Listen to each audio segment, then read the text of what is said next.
ਐਮੀ ਵਿਰਕ ਨੇ 200 ਢਾਣੀਆਂ 200 ਡੇਰੇ ਅਡਾਪਟ ਕੀਤੇ ਵੀ ਮੈਂ ਬਣਾ ਕੇ ਦੇਵਾਂਗਾ। ਠੀਕ ਹੈ। ਦਿਲਜੀਤ ਨੇ 10 ਪਿੰਡ ਕਹਤੇ ਵੀ ਜੋ ਨੁਕਸਾਨ ਹੈ ਮੈਂ ਝੱਲੂੰਗਾ। ਏਪੀ ਢਿੱਲੋਂ, ਕਰਨ ਔਜਲਾ, ਰਣਜੀਤ ਬਾਵਾ ਨੇ ਕਿਹਾ ਜਿੰਨੇ ਚੈਰਿਟੀ ਸ਼ੋਅ ਲਵਾਣੇ ਲਵਾ ਲਓ ਪੰਜਾਬ ਵਾਸਤੇ ਮੈਂ ਕਰਦਾ। ਗਿੱਪੀ ਗਰੇਵਾਲ ਉੱਥੇ ਤੂੜੀ ਭੇਜਦਾ ਫਿਰਦਾ ਸੀਗਾ, ਕੱਲ 10 ਟਰੱਕ ਭੇਜੇ ਹੋਣੇ, ਲੱਗੇ ਪਏ ਆ ਸਾਰੇ।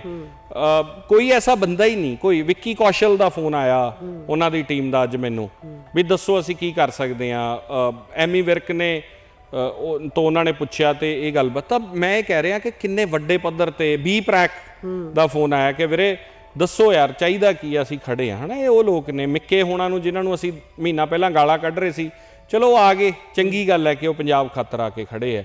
ਸੋ ਮੈਨੂੰ ਇਹ ਲੱਗਦਾ ਕਿ ਇਹ ਹਰ ਵੇਲੇ ਨਿੰਦਣਾ, ਭੰਡਣਾ, ਮਾੜਾ ਕਹਿਣਾ, ਭੰਡ ਕਹਿ ਦੇਣਾ, ਕੰਜਰ ਕਹਿ ਦੇਣਾ, ਇਹ ਸ਼ਬਦ ਨਹੀਂ ਵਰਤਣੇ ਚਾਹੀਦੇ। ਇਹ ਲੋਕ ਆ ਕੇ ਖੜੇ। 5 ਲੱਖ ਦਾ ਇੱਕ ਟਰੱਕ 5.5 ਲੱਖ ਦਾ ਆਉਂਦਾ, ਅੱਜ ਉਹ ਤਾਰਾ ਫੀਡ ਵਾਲਿਆਂ ਨੇ ਪਾਇਆ, ਐਮੀ ਵਿਰਕ ਨੇ ਉਹ 2 ਭੇਜੇ ਆ। ਤੁਸੀਂ ਦੇਖੋ 1 ਮਿੰਟ ਲਾਇਆ ਉਹਨੇ ਵੀ ਯਾਰ ਮੇਰੇ ਪੰਜਾਬ ਖਾਤਰ। ਸੋ ਹਰ ਵਾਰੀ ਨੈਗੇਟਿਵ ਵੀ ਨਾ ਹੋਇਆ ਕਰੀਏ, ਲੋਕਾਂ ਪ੍ਰਤੀ ਚੰਗਾ ਵੀ ਸੋਚੀਏ, ਚੰਗਾ ਵੀ ਬੋਲੀਏ।